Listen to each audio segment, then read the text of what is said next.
Welcome to the WION podcast. Great to be here. Today, we're diving deep, really deep, back in time, over 200 million years ago. To the oceans, yeah.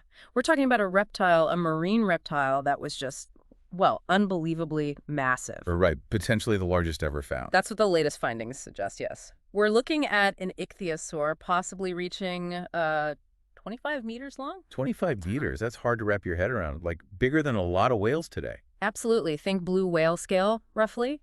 And this was swimming around 202 million years ago during the late Triassic period. Wow. So how did we figure this out? It sounds like a pretty amazing discovery story. It really is. It started back in 2016 in Somerset, here in the UK. Okay. A fossil hunter, Paul de la Salle, found a piece of a giant jawbone. Just one piece.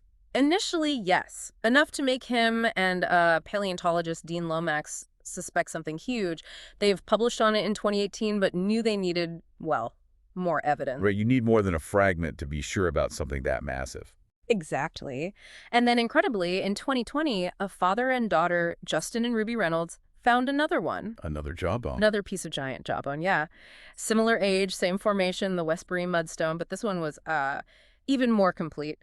Found at Blue Anchor, not far from the first find, near Lilstock. That's amazing luck. So that second find was the key.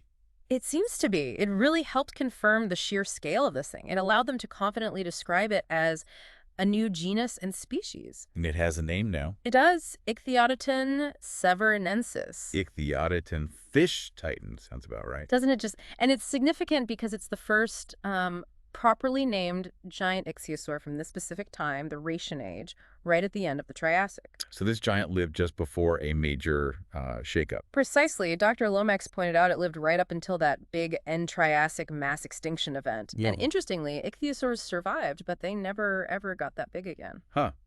So this was kind of the peak for giant ichthyosaurs. Yeah. It seems like it might have been, yeah. A sort of high point before that extinction changed things. It really shows how much is still out there to find, doesn't it? Yeah. And how important amateur fossil hunters are. Absolutely. That collaboration between Paul de la Salle, the Reynolds family, and the scientists like Dr. Lomax, it was crucial. Incredible.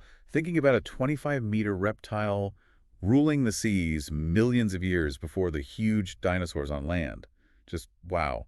Really paints a picture of those ancient oceans. A very different world full of giants we're only just starting to fully appreciate. Well, that's all we have time for on this dive. Stay tuned for more such intriguing stories to come on the WION podcast.